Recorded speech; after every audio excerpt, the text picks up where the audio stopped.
10th State Board Science Unit 13 long answers. How does locomotion take place in leech? So it's in page number 192 at the right side. So பாருங்க, first point, blood is sucked by pharynx. So pharynx எங்க இருக்கு? So pharynx, blood is sucked by pharynx.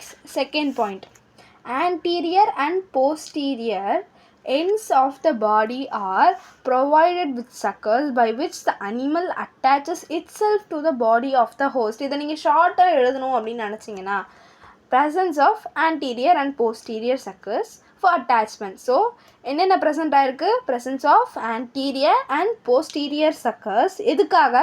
For the attachment. So third point பாருங்க, the 3 jaws, 3 jaws inside the mouth, அந்த லீச்சோட மவுத்தில் 3 jaws இருக்கு. Cause a painless Y shaped wound. எங்க? In the skin. So லீச்சோட மவுத்தில் 3 jaws இருக்கும். அது வந்து பெயின்லெஸ் Y shaped wound வந்து கிரியேட் பண்ணும், காஸ் பண்ணும் in the skin of the host. Fourth point, the salivary glands produce hirudin which does not allow the blood to coagulate. So இதையும் நீங்கள் வந்து ஷார்ட்டாக எழுதணும் அப்படின்னு நினச்சிங்கன்னா, the saliva contains hirudin which prevents coagulate. சிம்பிளாக முடிச்சிடலாம் நீங்கள்.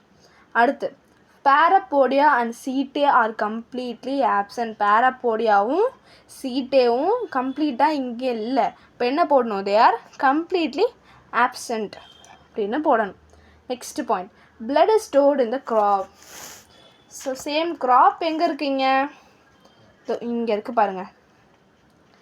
ஈசோஃபிகஸ்க்கும் ஸ்டொமக்குக்கும் நடுவில் இருக்கிறது தான் என்னது? crop.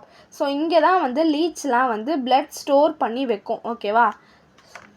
blood is stored in the crop. So நீங்கள் படிக்கும் போது இந்த மாதிரி டயக்ராம் வச்சு படிக்கும் போது உங்களுக்கு நல்லா எழுதும் போது, எக்ஸாம் எழுதும் போது ரிமெம்பர் ஆகும், மறக்க மாட்டீங்க.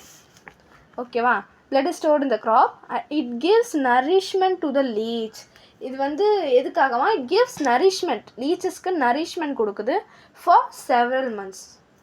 Okay, that's it. இன்னும் சில பாயிண்ட்ஸ் இருக்குது, பட் ஷார்ட்டாக எலாபரேஷன் இல்லாமல் எழுதுறதுக்கு இது போதும்.